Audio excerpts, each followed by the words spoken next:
Di kita DPN Peradi Bersatu ini kan banyak orang, banyak pertimbangan, ya kan.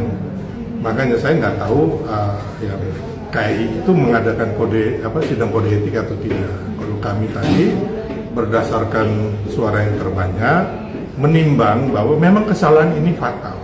Tapi kan Bang Rasman juga punya masa depan, punya anak, punya cucu, punya pegawai yang harus mereka hidupin juga gitu loh. Dan kita tidak bisa, kembali lagi di Republik ini, jangan sampai kita mau menghabisi orang sehabis-habisnya, sehancur-hancurnya orang gitu loh. Saya diperintahkan untuk meminta maaf secara lisan dan tulisan kepada Mahkamah Agung, Ketua Pengadilan Tinggi DKI Jakarta, Ketua Pengadilan Negeri Jakarta Utara, dan Ketua Majelis serta anggota Majelis Hakim. Baik sahabat sekalian, ternyata Rasman Arif Nasution nasibnya agak sedikit lebih baik daripada Firdaus Oiwobo. Pasca kericuan yang terjadi di dalam ruang persidangan di Pengadilan Negeri Jakarta Utara, akhirnya Firdaus Oiwobo harus dipecat dari Kongres Advokat Indonesia dan juga dibekukan berita acara sumpah advokatnya oleh Pengadilan Tinggi Serang, Banten. Namun agak sedikit baik ya menurut saya untuk Rasman, di mana ia tidak dipecat oleh Peradi Bersatu, tetapi hanya diberikan beberapa catatan atau juga beberapa teguran. Dan oleh karenanya, Peradi Bersatu pun tidak menginginkan jangan sampai Rasman atau berita acara sumpah advokat milik Rasman itu dibekukan. Dan menurut Peradi Bersatu, Rasman masih memiliki hak untuk beracara. Hal itu diungkapkan oleh Rasman bahwa ia sendiri juga masih yakin bahwa ia tetap mendampingi kliennya dan juga masih bisa beracara. Karena menurutnya, Mahkamah Agung melalui Pengadilan Tinggi tidak berhak untuk mencabut atau membekukan berita acara sumpah advokatnya tersebut. Baik, kira-kira seperti apa kronologinya dan juga seperti apa analisa pembahasan pernyataan dari Peradi Bersatu ataupun juga dari Rasman Arif Nasution dan beberapa tanggapan dari para lawyer, salah satunya adalah Farhad Abbas dan juga beberapa netizen. Mari kita ikuti video-videonya.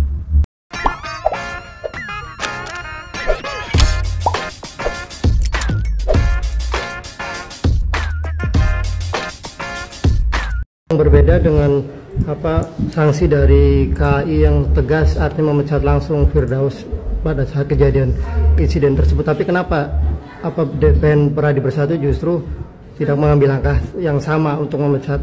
Ya, tadi kan begini, di kita DPN Peradi Bersatu ini kan banyak orang, banyak pertimbangan, ya kan.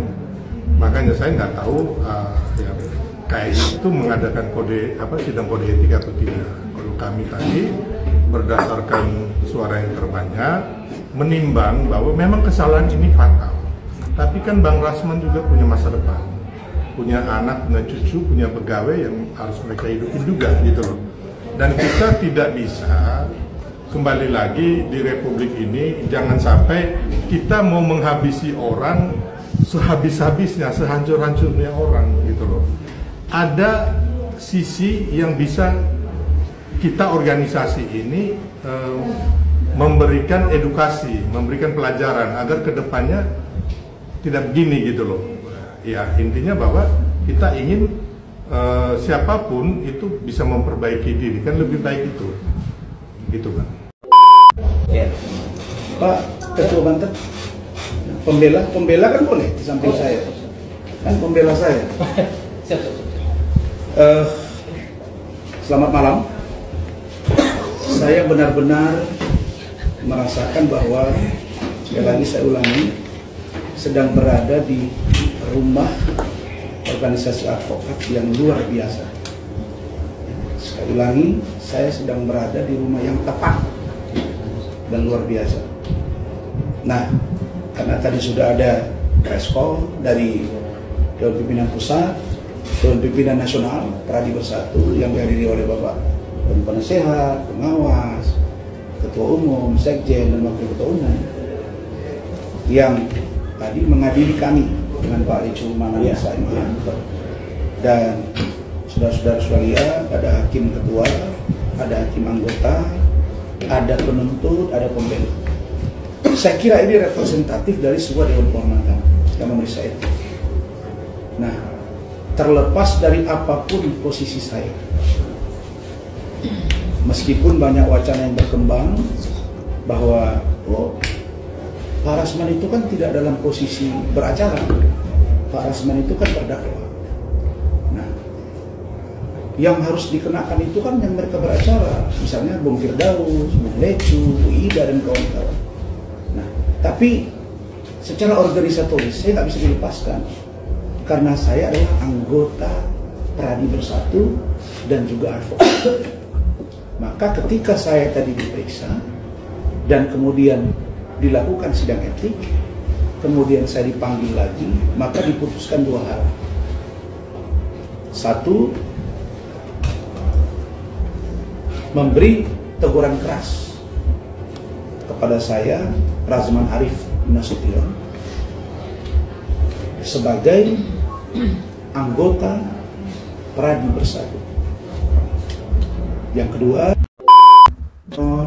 di bangku kuliah, di bangku pendidikan advok, saya nggak menemukan bahwa pengadilan tinggi di mana kita disumpah berwenang untuk membekukan dan atau mencabut. Belum ada klausul itu.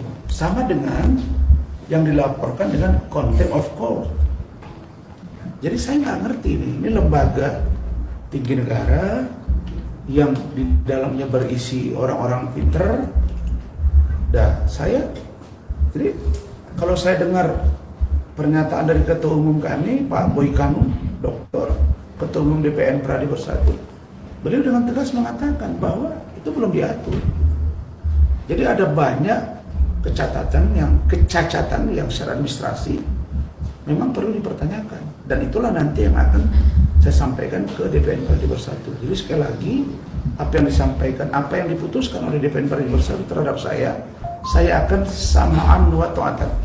Saya akan ikuti dan saya akan patuhi. Itu bukti saya manut pada organisasi saya. Nah, sedangkan banding, kalau untuk pembekuan itu belum diatur, bagaimana dengan melakukan banding? Karena belum ada aturan itu. Ya, jadi kita tunggu saja biar saya nanti dimintai keterangan, diperiksa secara etik dan lain sebagainya. Begitu.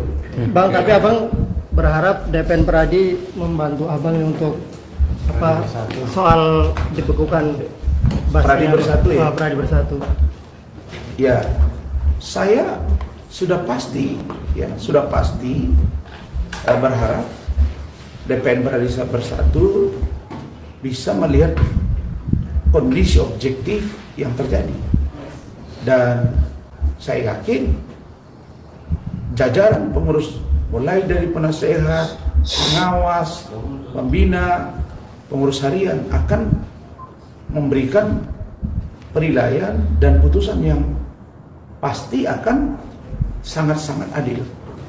Ya, jadi saya tidak yakin kalau nanti putusan itu tidak akan berlandaskan objektivitas. Jadi pertanyaannya cuma itu aja, singkat, padat, dan saya jawab sesuai dengan apa yang sesungguhnya. Saya tidak berani merekayasa apapun karena Pradi Bersatu benar-benar kompeten untuk memeriksa saya. Bang, artinya ini sekaligus mengadu juga terkait dibekukannya Bas Abang atau gimana? Iya, saya memang menyampaikan agar pembekuan Bas saya ini disikapi, dan mereka sedang mendalami. Dan ya kita memang sama-sama tahu bahwa PT tidak berwenang untuk membekukan, tidak berwenang untuk menahan. Nah, apakah ini dengan menggunakan tangan besi ya, atau istilah main kayu misalnya dipaksakan, ya saya serahkan ke organisasi. Nah, kalau organisasi memerintahkan saya, misalnya saya dianggap salah, kemudian saya harus minta maaf, ya saya lakukan, ya mana saya lakukan. Kalau diperintahkan saya harus minta maaf tertulis, saya harus minta maaf secara lisan atau kedua-duanya, dan minta maaf secara terbuka di depan media, ya saya akan lakukan. Kalau mereka men-skor saya, sudah saya akan terima. Kalau mereka pecat saya, juga saya akan terima. Karena undang-undang mengatur begitu. Asalkan saya didengar keterangannya. Yang saya tidak terima selama ini, saya tak pernah didengar keterangannya. Makanya muncul begitu. Kalau seandainya ibu pimpinan sidang waktu itu mendengarkan di awal-awal, nggak ada itu yang namanya keributan, yang sedikit kekacauan itu. Tapi karena nggak didengar sekali, terus 2 kali juga sidang skor yang kedua itu juga begitu. Jadi kita sudah dari awal sudah mencurigai, maka berdasarkan itulah kita ada sedikit benturan di dalam, yang dalam kategori tidak ada benturan fisik ya, hanya benturan pikiran, ada ibu, ada perbedaan, ada suara-suara yang agak sedikit kencang. Begitu. Bang, akankah menyurati ke PP Bang sendiri? Nanti menyurati saya udah bilang tadi dalam bahasa Arab samaan atau adan. Saya dengar dan saya patuhi. Itu saya udah bilang tadi, seandainya saya diberhentikan pun hari ini saya terima. Kan saya sudah bilang sama mereka kalau memang itu. Tapi kalau memang bas itu hak saya untuk dikembalikan di kulit, ya pulihkan. Kalau memang saya masih berhak untuk menjalankan tugas profesi, saya lakukan. Jadi mesti diingat. Mahkamah Agung itu mengatakan bahwa saya diminta untuk diperiksa etik oleh organisasi ada. Karena itu yang berwenang adalah organisasi, termasuk pemberhentian, termasuk kalau berhenti itu mengambil berita acara sumpah, dinonaktifkan, itu yang berwenang siapa? Organisasi advokat, bukan PT. PT itu dia hanya menjadi saksi. Coba kalian lihat pernyataan Bang Aryan Guyung Nasution. Bang Guyung mengatakan bahwa dia salah satu inisiatornya. Tadinya rencananya di zaman dulu sumpah itu dilakukan di tempat suci, ada di masjid, ada di gereja, di tempat-tempat suci. Nah dia berpikir di mana dilakukan ini? Karena sumpah kepada Tuhan, bukan sumpah kepada PT. Jadi penyelenggara itu adalah organisasi advokat. Sumpah itu bukan PT penyelenggara, kan gitu. PT itu menghadiri dan diaturlah di situ ketua PT. Makanya ditampilkan di situ 2 saksi. Guna apa? Dicatatkan bahwa seorang lawyer yang akan menjalankan tugas profesinya terlebih dahulu disumpah dan dicatatkan. Itu saja perannya. Makanya saya dicatat itu nomor 118 dicatatkan. Tapi tidak bisa serta-merta dicabut karena dia tidak berwenang di situ. Nah jadi itu nanti biar didalami oleh organisasi saya. Kalau organisasi menganggap itu mereka harus pulihkan, mereka bersurat, mereka datang kewenangan mereka. Tapi kalau mereka menganggap ini harus dibekukan, kemudian saya ini, ya saya akan jalan. Kemudian kalian jangan lupa dalam terdakwa, makanya diperiksa Bung Lecu. Karena posisi terdakwa bukan lawyer di situ. Karena itulah Bung Lecu harus menjelaskan bahwa dia sebagai pengacara bagaimana kejadiannya. Nah makanya kami tidak ada di dalam. Nanti kalau sama saling dukung, makanya saya selesai, lanjut beliau, kita tunggu. Itu saja. Kira-kira berapa lama Pak? Pemeriksaan Sebentar lagi mungkin selesai. Kita tunggu aja, nanti akan undang teman-teman media ke dalam, baru kita nanti datang dan saya akan menunggu arahan dari mereka. Baru nanti setelah itu kalau sudah selesai, saya dengan Bu Ida dengan Bung Rahmat akan ke PNMA, ke Polres Jaksel untuk melihat saudara Fadel dan untuk menyiapkan administrasi yang belum selesai. Karena tadi malam saudara Rahmat itu baru buka jam 12:30 ya. Ada pemeriksaan tambahan. Nanti dari kemarin ada pemeriksaan saksi dari Fadel yaitu Martin. Nanti kita lihat. Oke, thank you ya. Tambahan. Ini terkait kemarin kan abang bilang mengundurkan diri atau gimana? Dari kuasa hukum. Begini, kami justru Kami bertanya-tanya, ada apa dengan Loli? Perbedaannya itu apa? Kok tiba-tiba dia merubah seluruhnya? Info yang kami dapat itu dia merubah semuanya. Ya kalau dia merubah semuanya, pertanyaannya apa saja yang dirubah itu? Tentu harus kita dalami. Nah kita mau lihat. Nanti kan diperiksa, didampingi Rahmat, ada saya lihat. Nanti Rahmat akan info, saya juga akan lihat. Nah, kalau kami lihat, ini benar-benar ada dua fakta yang berbeda. Ada yang disembunyikan secara terang-terang dan secara sengaja untuk membohongi kami. Sehingga kami pasti akan bersikap. Tapi sampai hari ini muncul pertanyaan di benak kami. Keterangan itu, keterangan yang berbeda itu apa saja? Kemudian dalam rangka apa untuk melakukan itu? Nah, kami dapat informasi si Loli ini kan katanya kemarin di salah satu yayasan di Cisarua Bogor. Nah, tapi kami mendapat informasi Bude ini katanya ya info-infonya ada dia punya ilmu yang mungkin bisa ya kita nggak bilang mistik lah ya, mungkin punya batin. Ini apakah dia dalam keadaan memberi keterangan itu benar atau apa, Bu? Makanya saya sebenarnya pingin ada video sama Rahmat nih, Bu Ida kan ikut juga timnya. Kita ingin mendengar dari Loli ya. Saya mau lihat betul video dia, Om. Saya udah sadar. Respon aja atau Kami Loli udah sadar, Om. Selama ini Om Loli begini. Kalau itu video itu pun dikirim private, saya nggak apa-apa. Kirim aja ke nomor saya nggak. Dia bilang, Om jangan disebar ya. Enggak, yang penting ada pegangan. Om saya itu begini. Sebenarnya begini. Saya diambil duit saya segini kan. MM kan bilang begitu. Semua uang transfer ke Martin, ke istri Martin. Nah, harus jelasin bahwa kami melakukan ini, kami begini. Nah, jadi jelas. Oh, Loli sekarang sadar. Dulu saya nggak sadar dipengaruhi gini. Ya udah, kami akan bersikap. Makanya saya kemarin tidak ada keberatan saya juga untuk dilakukan penahanan. Nah, saya jujur aja, karena Rahmat itu sudah lama ikut saya. Dia juga punya pandangan, saya punya pandangan. Semalam kami agak berbeda. Benar, Rahmat bilang, Pak ini masih dipertahankan, kita harus perjuangkan. Ya, saya bilang, Pak, saya setuju pendapatnya. Tapi ketika dua keterangan berbeda, apa yang harus kita lakukan? Karena anak ini di bawah umur, nggak mungkin juga tangan itu tidak ditahan. Karena judulnya juga pelecehan seksual di bawah anak, di bawah umur. Oke, kalau begitu kita all untuk mendengar keterangan mati, keterangan dari father. Ya sudah, Rahmat dengan serta-merta dan bersedia keras. Oke, kalau gitu kita dampingi. Jadi keterangan yang barangkali perlu agak lebih rinci, pendapatnya udah silakan.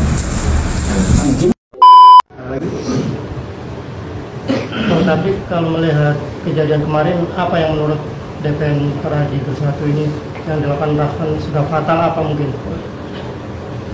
Mas ya, kembali lagi saya menjawab bahwa apa yang dilakukan tidak dibenarkan oleh siapapun, baik secara organisasi maupun secara pribadi, bahwa persoalan yang terjadi di sana memang tadi juga dikemukakan beberapa alasan bahwa ada sebab akibat, tapi itu kita tidak mengambil itu, bahwa ada buruk yang ditampilkan dan juga pertama kalinya mungkin secara saya bisa sampaikan di sini bahwa dunia ada pembekuan seorang advokat dalam pada saat dia tidak menjalankan tugas dan fungsi sebagai advokat. Ini pribadi ya. Kalau melihat hal seperti itu belum pernah terjadi. Bahwa dia tidak menjalankan tugas profesinya sebagai advokat, kemudian dibekukan. Dasarnya adalah setelah kita pelajari pas saudara Rasman itu dibekukan dengan alasan KAI. KAI dia bukan anggota KAI lagi. Kami memiliki surat pengunduran diri. Ada surat pengunduran diri sebelum dipecat. Dia sudah mengundurkan diri. surat pengunduran dirinya nanti. Nah, ini surat pengunduran diri saudara. Ya, tetapi apapun itu, peristiwa yang kemarin tidak boleh dilakukan oleh anggota Pradi Bersatu dari Sabang sampai Merauke, baik yang junior maupun yang senior. Kami menghimbau bahwa kejadian seperti presiden buruk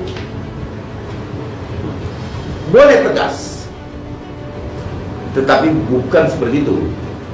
Tegas, profesional prosedur hukum, berbicara keras, tetapi tentu ada saat-saat tertentu kita bisa berbicara keras terhadap instruksi yang kita lakukan dalam persidangan. Apapun itu, kami tidak menolerir itu. Tetapi bahwa kemudian ada pembelaan setiap advokat, fungsi organisasi. Organisasi hadir di sini tidak hanya sebagai bentuk pembinaan seperti kata Dewan Kehormatan kita, bahwa dia hadir dalam berbagai masalah advokat. Kalau dia bisa membela masyarakat, apakah seorang advokat tidak patut untuk dibela dalam persoalan? Nah, itu hak advokat juga melakukan pembelaan. Di situ organisasi hadir. Tetapi apapun itu, saya diperintahkan untuk meminta maaf secara lisan dan tulisan kepada Mahkamah Agung, Ketua Pengadilan Tinggi DKI Jakarta, Ketua Pengadilan Negeri Jakarta Utara, dan Ketua Majelis serta anggota Majelis Hakim. Inilah dua putusan yang diberikan oleh Dewan Etik kepada saya. Nah, yang tadi disampaikan itu kan yang disampaikan pengurus tadi kan, pada teman-teman. Betul. Nah, maka saya dengan Pak Lecumana dan tim hukum termasuk Rahmat, walaupun beliau tidak di Pradi Bersatu, saya bersama dengan keluarga saya, Bu Eli dan Bu Ade, akan menerima dengan tulus, ikhlas, dan legowo putusan ini.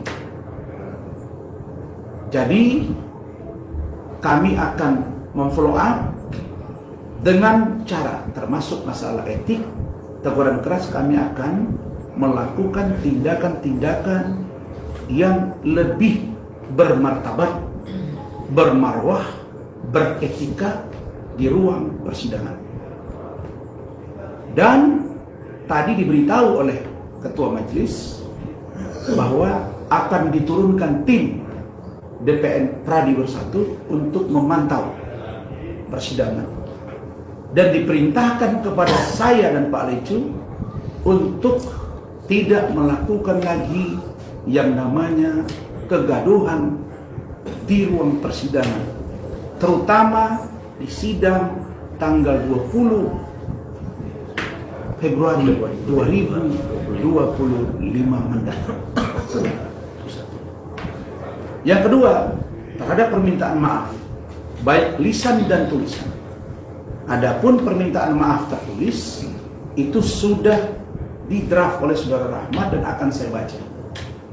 Maka lewat kesempatan ini, di depan teman-teman media nasional dan daerah, cetak dan elektronik, online, YouTube, podcast, semua media-media, saya menyatakan, pertama, memohon maaf yang sebesar-besarnya.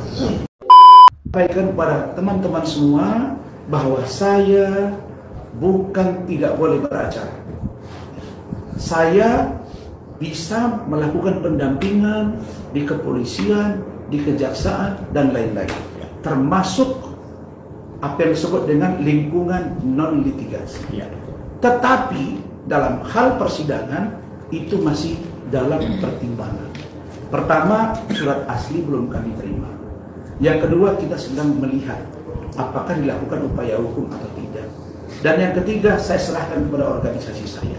Jadi kalau ada yang mengatakan Rasman sudah berhenti sebagai advokat, itu tidak benar. Karena yang berwenang menyuruh saya berhenti tidak beracara adalah ingat ya, adalah organisasi advokat di mana saya bernaung saat ini.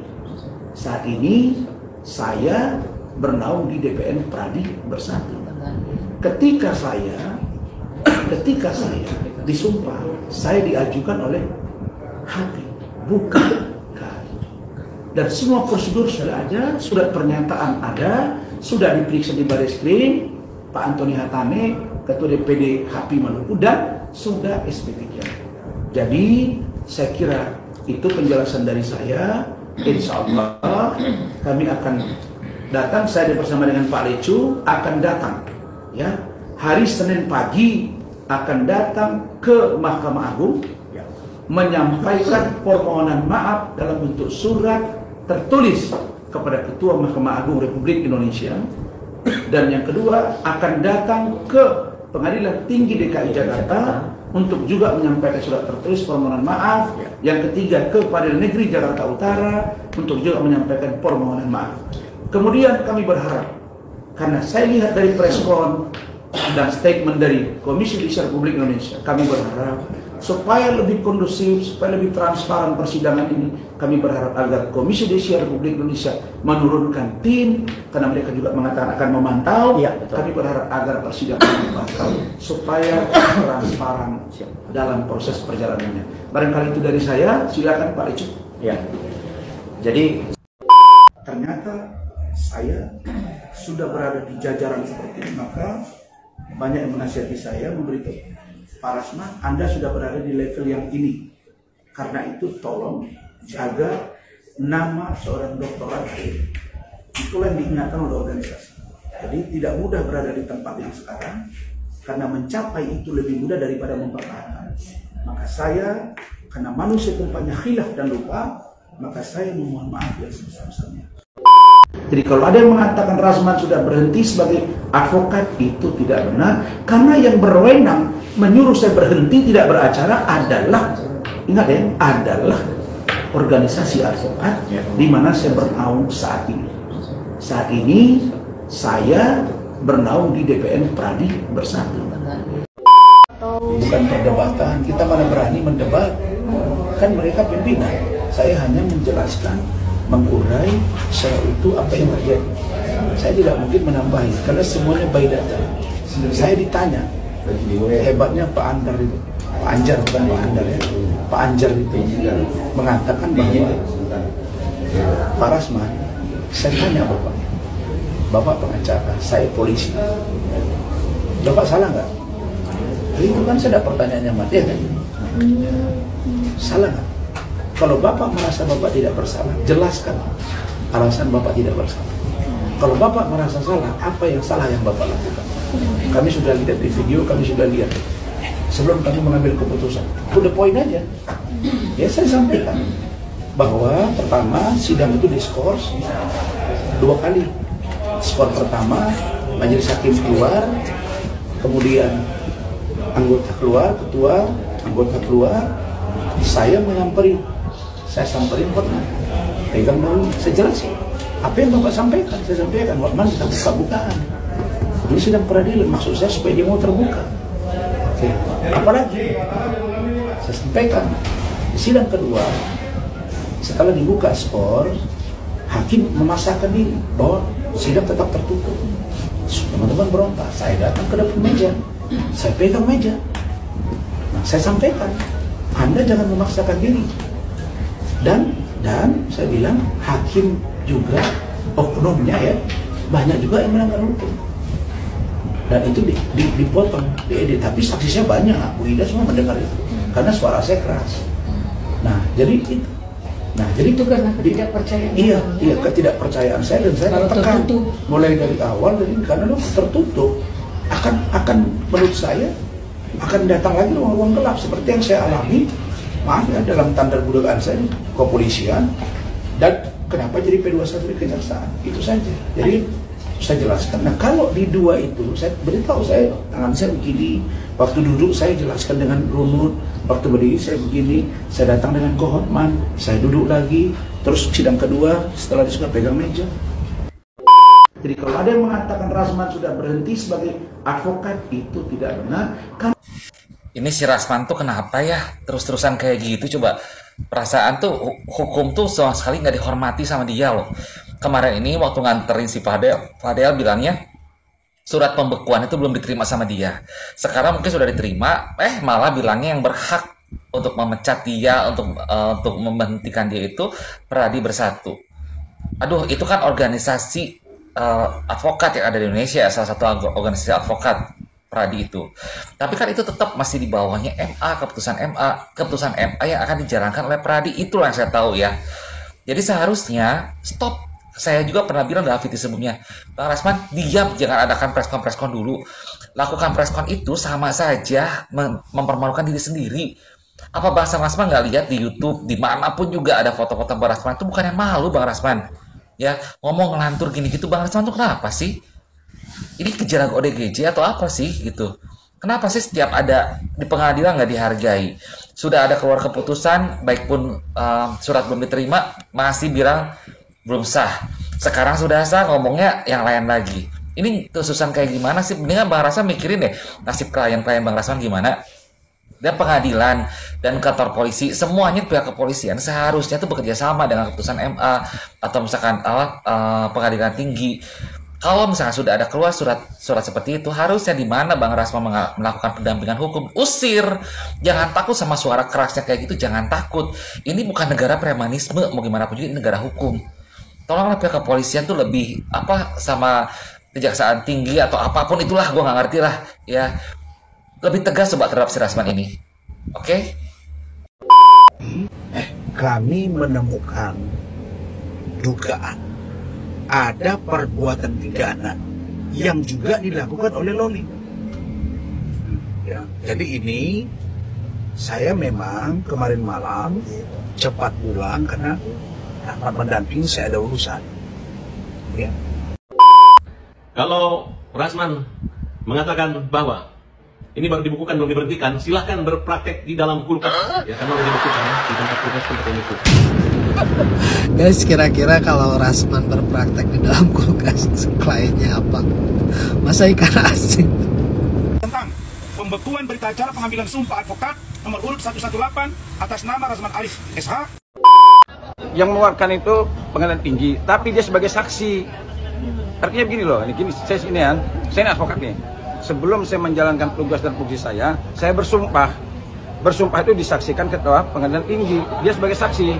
Coba nanti saya tunjukkan ya, apa sih bentuk berita acara sumpah itu? Sama seperti gini, rumah orang didatangi, Pak, saya pinjam tempatnya ya, saya bersumpah. Nah makanya dia mau berita acara hari ini ada advokat yang bernama ini, dia mengucapkan sumpah. Pagi ini Rasman ketika aku bangun tidur minum kopi, tengok beritamu di mana-mana. Berubah tapi kau yang sekarang, menangis kau, ku tengok. Menyesal kau Rasman. Minta maaf kau sana sini. Jual kesedihan kau. Baru menyesal kau kan? Udah terlambat Rasman, Firdaus. Kau yang punya gunung. Kau bilang kau yang dekat dengan Pak Prabowo. Dengan kucingnya aja dengan Bobi kau gak kenal. Aduh Rasman, sudah ku bilang. Jangan maju kali kau, masih maju kali kau, matilah kau. Baik, saya mau menanggapi beberapa pertanyaan yang masuk ke DM perkara Bas ya. Kak, memang kalau Bas orang pengacara dicabut, apakah pengacara tersebut sudah tidak bisa beracara lagi sebagai seorang pengacara? Jawabannya adalah iya. Kenapa? Karena Bas itu adalah, saya jelaskan dulu, Bas adalah berita acara sumpah seorang pengacara ini sebelum menjadi pengacara. Ini Bas ini diambil di pengadilan tinggi daerah kita masing-masing. Nah, tanpa Bas, kita tidak bisa mewakili seorang klien dalam berperkara hukum ataupun di persidangan dan dimanapun. Intinya tanpa Bas, kita bukanlah seorang pengacara. Maka itu kalau seorang pengacara dicabut Basnya, izin Basnya, maka karir kita sebagai pengacara ya udah berakhir. Kita sudah tidak bisa beracara lagi dimanapun ya. Beda sama yang sebelumnya itu. Kalau yang dicabut tuh cuma anggota keorganisasian kita aja nih. Kalau Basnya masih belum dicabut, kita masih bisa pindah ke organisasi lain. Tapi kalau Bas kita yang dicabut, kita udah nggak bisa beracara lagi. Mau kita pindah-pindah organisasi juga udah nggak bisa kalau bas kita yang dicabut gitu ya. Nah, kita soroti dulu deh kasus yang lagi viral Bang Risma dan Bang Firdaus. Ini saya nggak mengikuti banget, ini kemarin tuh dicabut apa dibekukan ya? Kalau dicabut berarti karirnya benar-benar berakhir. Nah kalau dibekukan saya nggak tahu nih dibekukannya nih sementara apa selamanya. Yang pasti seorang pengacara kalau dalam keadaan dibekukan basnya, kita udah tidak bisa lagi beracara, apalagi mewakili seorang klien dalam berperkara hukum di persidangan dan dimanapun ya. Kalau kita ngotot tanpa bas mewakili klien kita dalam perkara hukum, maka ada konsekuensi hukum dan pidananya. Oke, ini jadi pelajaran nih buat saya nih, terutama advokat junior maupun buat para advokat senior. Jadi pelajaran juga untuk lebih menjaga kode etik di ruang persidangan dan lebih mengembalikan marwah kita sebagai profesi yang mulia. Itu aja mungkin jawaban dari saya. Kalau ada yang mau bertanya lebih lanjut boleh chat aja, kalau ada yang mau konsultasi boleh DM. Terima kasih. Jadi jurisprudensi kita, kalau itu sudah bisa saya ambil di pengadilan Bekasi, maka Rasman dan Firdaus Oiwobo mengklaim bahwa ada jurisprudensi yang bisa membebaskan Fadel dan malah mempidanakan Loli. Tapi kalau kita lihat dari konstruksi hukumnya guys, klaim ini menurut saya cukup lemah. Karena pertama, Fadel dijerat dengan pasal 76D junto pasal 81 Undang-Undang Perlindungan Anak, yang berarti inti utama dari kasus ini adalah persetubuhan anak di bawah umur. Inilah kejahatan pokoknya. Kedua, menurut saya dugaan aborsi yang terjadi bukanlah kejahatan yang berdiri sendiri guys, tapi merupakan dampak dari kejahatan awal, yaitu persetubuhan.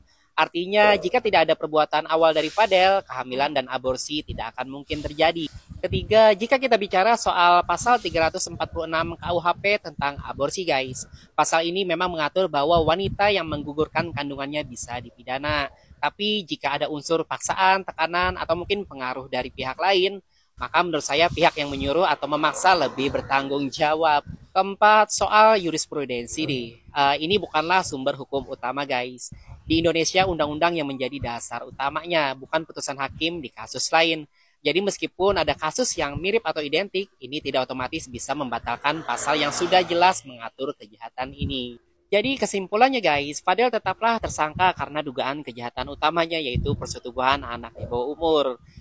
Terkait perihal dugaan aborsi nih, menurut saya ini hanyalah efek dari kejahatan awal.